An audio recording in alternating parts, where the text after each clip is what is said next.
Hi, this is Stefano, and here we are in the web editor. If you're a translator, you notice that translators don't have to pay for an account. Their account is included in the plan purchased by the document's owner. Okay, now I'll try to guide you through this page so you can start using Redokun right away. In the web editor, you should see a preview of the page you're translating on the left. In the center, you'll find the text that you should translate. On the right, you can type your translation. When you click on a translation box, Redokun might provide you suggestions that you can use to fill up the translation. These translations might come from the document's owner translation memories, or based on their plan, they can also come from a machine translation provider. In my case, these suggestions might come from Google Translate or DeepL. Click on one of the suggestions to add that translation, and if necessary, you can edit the translation inside here.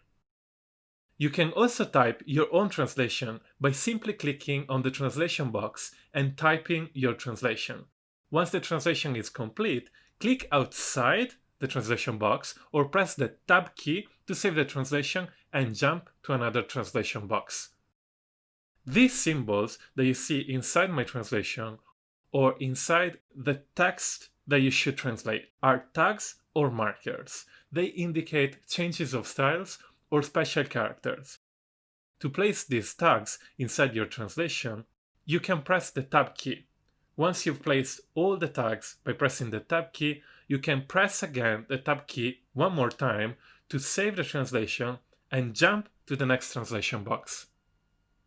Click on this button next to the translation box to copy a source segment, or on this one to mark a translation as a draft. Notice that you don't need to save the translations. Redokun automatically saves every translation when you leave the translation box. Once you've completed a translation job, click on Confirm Translation to lock the document and automatically inform the document owner you've completed the translation. Notice that once you've clicked on Confirm Translation, you won't be able to edit your translations until the file is unlocked by the document owner.